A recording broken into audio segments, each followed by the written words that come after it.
Assalamualaikum warahmatullahi wabarakatuh, para pecinta horor Nusantara. Kembali lagi bersama Suci Brahma Channel. Dan tidak bosan-bosannya bagi saya untuk mengingatkan kawan-kawan semua untuk bantu subscribe-nya dan juga like, komen, dan share-nya juga. Dan kali ini saya membawakan cerita yang ditulis di akun threadnya Mas Joko dan juga pernah di-upload ulang oleh akun TikTok dari Vito Dantika, dan judul ceritanya adalah Kamis Wage. Oke, tidak perlu lama-lama, kita langsung baca saja cerita horornya. Innalillahi wa inna ilaihi rajiun. Sayup-sayup aku mendengarnya sebanyak 3 kali dari speaker masjid. Setelah didengarkan dengan seksama, ternyata nama Mbah Dahlan yang disebut dalam kabar duka yang menggema siang ini. Beliau terkenal sebagai dukun di desa kami. Aku yang masih bekerja merenovasi rumah salah satu warga ketika turun dari tangga dan bergegas membereskan alat-alat kerja. Terpaksa harus izin masuk hanya setengah hari, karena Mbah Dahlan adalah uak dari istriku. Mau tak mau harus segera pulang. Sesampainya di rumah Mbah Dahlan, beberapa di antara keluarga besar istri sudah berkumpul di sana. Mereka mulai sibuk dengan tugasnya masing-masing. Mau diurus secara muslim, Pak. Tak sengaja aku dengar salah satu perangkat desa bertanya pada Miran, anak tertua Mbah Dahlan. Iya Pak, sebelum meninggal saya sempat menuntun bapak saya bersyahadat, jawab Miran. Jangan-jangan Ran, dulu bapakmu berpesan sama ibu kalau dia meninggal tidak mau dimuslimkan. Cegah mbok diem. Perdebatan keluarga sempat terjadi. Semua dikarenakan semasa hidup Mbah Dahlan menganut salah satu aliran kepercayaan yang tidak kami pahami. Beliau juga dikenal sebagai orang pintar di desa ini.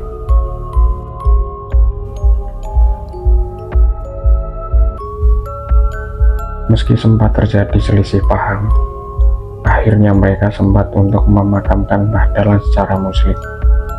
Mulai dari kain kafan, alat tempat pemandian, hingga berbagai perlengkapan jenazah disiapkan.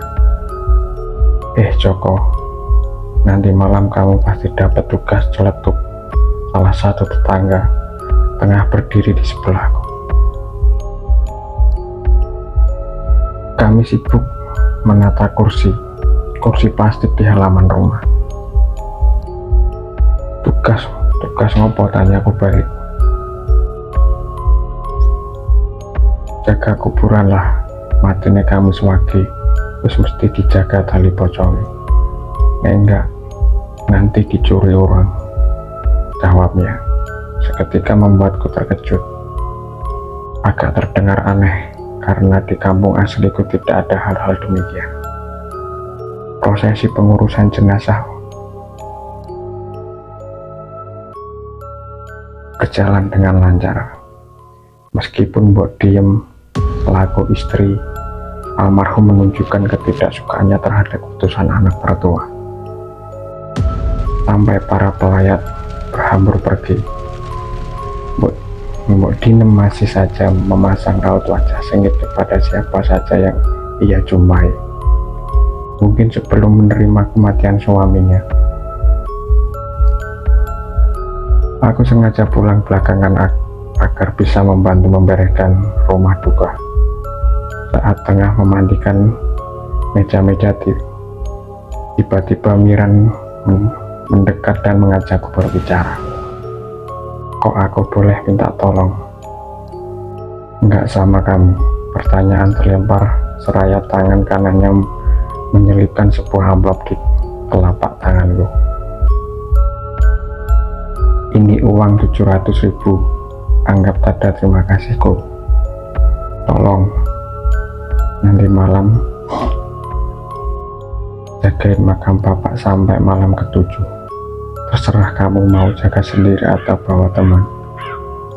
Atur-aturlah uangnya supaya rata. Titahnya seraya berlalu tanpa menunggu jawaban. Waduh mas, panggilanku tak dihiraukan. Ingin rasanya menolak, tapi melihat uang sebanyak ini dalam hati langsung teringat Mumu. Ia pasti senang menerimanya. Malam terasa hening, bulan di atas sana membulat dengan sempurna. Pendar sinarnya mampu menembus kerimbunan daun di atas. Sesekali angin berhembus poi meniup tengkuk leher berdingin. Kulihat pos kamling yang ada di pertigaan desa juga sepi. Biasanya ada yang berjaga walau hanya 2 orang saja. Sialan, mereka pasti takut karena yang meninggal malam ini dikenal sebagai dukun. Walau ada rasa takut, tapi aku tetap melangkah menuju area pemakaman. Berbekal senter, lampu petromax dan sarung mengalung di leherku. Sembari berjalan sesekali mengecek ponsel menunggu kabar dari Danu. Dari tadi nomornya sulit dihubungi. Tadi sore ia setuju untuk menemaniku berjaga. Namun sampai jam 8 malam belum juga dia menunjukkan tanda-tanda keberadaannya. Sampai di jalan masuk makam, barulah aku melihat sosok Danu yang sudah berdiri di dekat tiang listrik. Tepat di bawah lampu jalan makam. Woi, Nu, kok nggak ngabarin udah di sini? Why? Teriak memecah keheningan. Aku berlari cepat menuju arah Danu, lalu kemudian berjalan beriringan menuju makam Mbah Dahlan yang masih baru. Kami menduduki salah satu keramik makam yang bersebelahan dengan makam Mbah Dahlan. Lampu petromak pun kuletakkan di tengah antara tempat dudukku dengan Danu. Iseng-iseng sebelum kumatikan senter terlebih dahulu, kuarahkan ke gundukan makam. Tertera nama Mbah Dahlan. Kartaja, orang yang dikenal memiliki ilmu kebal, tapi ternyata ia tetap tidak bisa menghindar dari kematian. Hawa malam semakin dingin, mulai terdengar kicau burung malam yang saling bersaut. Bahkan gonggongan anjing liar pun tak mau kalah, mereka serentak menunjukkan eksistensinya. Bawa korek orangmu, tanyaku seraya mengeluarkan satu bungkus rokok. Tidak ada jawaban. Danu hanya menggeleng seraya menunduk, tampaknya ia sedang tidak bersemangat malam ini. Gak doyan rokok tak? Tumben. Aku kembali memancing pembicaraan. Sayangnya Danu bergeming. Mungkin saja dia sedang ada masalah dengan istri yang galak. Rasanya tidur di dalam tanah ini gimana ya, No? Bebas dari omelan istri kali ya. Kali ini aku melempar candaan seraya menuju gundukan makam Mbah Dahlan. Adem banget mas, gigil sampean gak bakal betah. Rasanya garing mendengar jawaban Danu yang masih saja menundukkan kepala. Enggan melempar candaan lagi. Akhirnya aku menyalakan rokok. Sesaat kemudian ponsel di saku celanaku berdering. Nomor baru tertera di sana.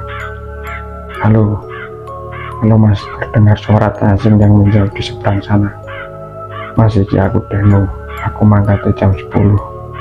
Yo, lagi antar anakku berobat, badannya panas. Dek. Belum ada jawaban dariku saat kemudian telepon langsung kumatikan. Perlahan wajahku menoleh ke arah Danu yang tertunduk di sebelahku.